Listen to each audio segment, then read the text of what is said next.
Hey guys, we're the Texas Real Estate Sisters. I'm Magali. And I'm Nathaly. And this is Draco. This week we're talking to you about being more mindful about where your money's going in 2020. Stay tuned.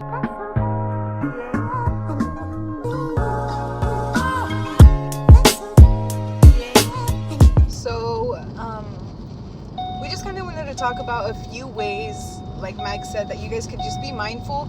And I feel like really the thing to keep in mind is where your money is going. Yeah. Because really our first tip would be just to really start looking at your statements and really start noticing, on a monthly basis, how much are you spending on, going out? How much are you, if you go drinking on the weekends, how much have you been spending on going out? I don't know. Not all of us. I bank with Wells Fargo. And they have like this little wheel where they show you like, based on your transactions, where your money's going. And just visually, that's a really easy way to see where the majority of your money's going.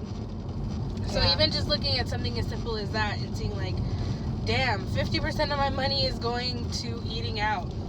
Like, that's an easy fix right there, because instead of eating out, start cooking there's at food home. at the house. Yeah, start cooking at home. Or just kind of like I was telling Magali, sometimes you haven't realized that you've been paying for a subscription that you haven't even been using, or maybe you thought you canceled the subscription and you really didn't, and you've been paying it for the last few months. Yeah. So it's really easy now that it's 2020, just be like, okay, let me go through, cancel anything I don't need or that you think you need that you really don't need, and then just kind of like give yourself a snapshot of what you've been spending your money on, and then just adjust accordingly. Like, do you need to go to Starbucks less? Do you need to eat in more? Do you need to just be more mindful about what you're subscribing to?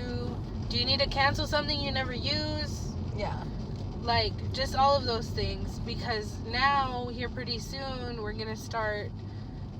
people are gonna start receiving their W-2s, filing their taxes and getting their tax returns. Yeah, because it's tax season. So obviously I feel like, some people know or have an idea of maybe about how much they're going to be getting back. Yeah, you get back on a yearly basis. Yeah. So it's a good time to kind of plan ahead.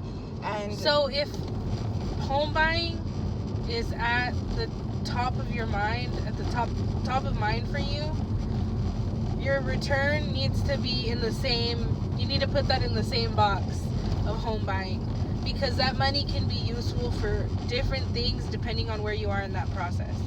Like, if you're in a place where you need to go talk to a lender, holding on to that money can be really good for paying down different debts. Yeah, and it just depends where you are in the process, because maybe it'll be worth you paying down certain debts, or maybe not. Maybe you're fine, and maybe it's just a really good amount of money to have saved for your closing cost and for your down payment. But really, we can't really tell you exactly what it's going to be good for unless someone really kind of looks at your finances, which just makes sense. Yeah. Especially since it's the beginning of the year. That way, like Mag said, you could plan out for 6 months, 8 months from now, you'll actually be ready to go. And then you'll have that money just sitting there waiting for you. If you're really serious about buying a home, your return can be really, really useful. Did that move? No, the top one. This one. Okay. Your return can be really, really useful to get you started on the right foot and make sure that you're not stressing by the time everything, you're at the final stages of closing your home. Yeah.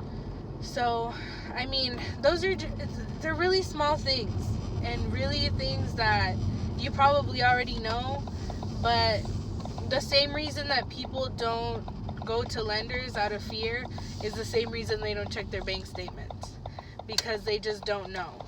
So, to remove that fear, you just have to do it. Yeah, and just really, just set yourself up really to use that money to your advantage. Yeah. Sometimes it is difficult when you have a family and you have other stuff going on to save $10,000, to save $5,000 quickly. So the fact that you get a lump sum this like lump sum, and you busted your ass for that. You know what I mean? Don't bust your ass for it and then go spend it on things that aren't gonna help you or move you forward in any way. Yeah. So just explore your options.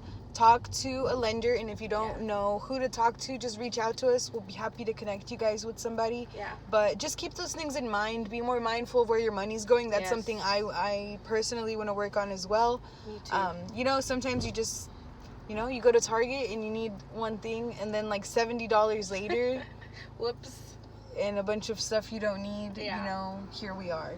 So happy 2020. Yes, happy New Year. Please let us know if we could help you guys, or if we could figure out a game plan for this year. We'll be happy to help.